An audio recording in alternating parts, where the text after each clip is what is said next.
Hey there, movie lovers. I'm Benjamin. I'm Benji, and I'm Ben. And you're listening to Three Indistinguishable Guys Talking About Movies. The podcast that holds the record for the most iTunes reviews where the text sings our praises but only received 1 star because the reviewer couldn't quite figure out the complex mechanics of the star rating system. On this episode, we're continuing our Top 5 of series where we discuss the top 5s of a given year. And in this week, we're really excited to finally get to talk about the films of 1895. 1895 was a pivotal year in filmmaking. It's the year that the first 35mm camera was run in a theater. The year also saw the invention of the safety razor and the sport of volleyball, which, fun fact, was first played by women stripped down to their corsets for the arousal of peeping toms and pervert looky-loos. Wow, I did not know that. Yeah, it's true.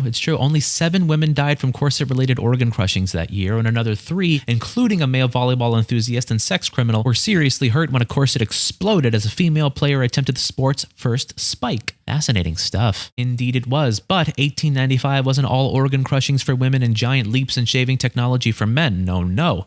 It was also perhaps the single most important year in film history, as it saw the release of some of the most influential films of all time.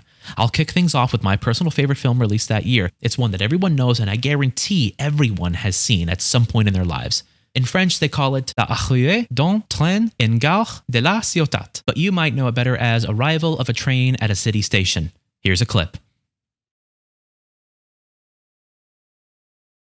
So that was the clip. I probably should have mentioned that it was a silent film. Sound wouldn't really be a thing for another 30 years or so, but still, even without sound, it's a truly inspiring tale that moves me whenever I see it, usually back and away from the screen as I run for my life trying to avoid the train barreling into my living room. Benji, where you went with more of a thriller, I chose a straight-up 1895 action flick.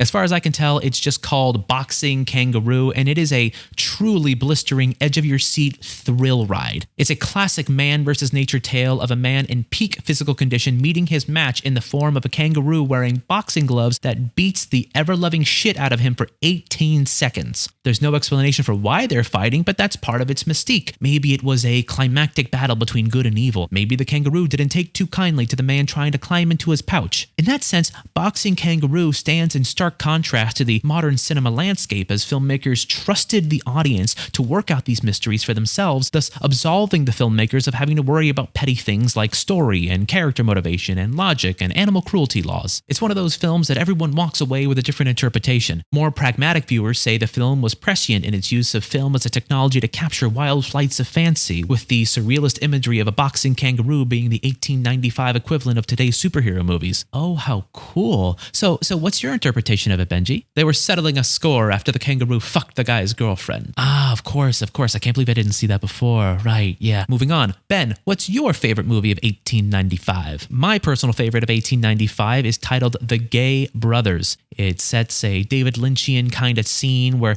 one man plays a fiddle and quite badly into an enormous horn. Off to the side are 2 men holding each other, embracing each other gently as they dance in a circle. The title says they're brothers, but it also says they're gay, but maybe it's like gay as in happy and not sexually. So maybe they're like gay, but maybe they're not. Who knows? But even over 100 years later, queer representation is still hard to come by, so we'll take it. We certainly will. Now, I'm breaking the rules a little here, but if I could sneak in one honorable mention that made it into all of our top 5s, it would be a film called The Photographical Congress Arrives in Lyon. At first glance, it might seem like a short clip of well-dressed photography lovers with bushy sideburns disembarking a riverboat, but dig a little deeper into the subtext, namely the title that spells the entire thing out for you, and you realize that this is probably the first time ever that filmmakers made a movie about themselves shot on location up their own asses. It's a tradition continued to this day with films like The Artist, Once Upon a Time in Hollywood, and Hugo, all of which were filmed on location straight up the director's spacious and expertly set-dressed assholes. Wow, that is some real film history right there. Excellent pull. And with that,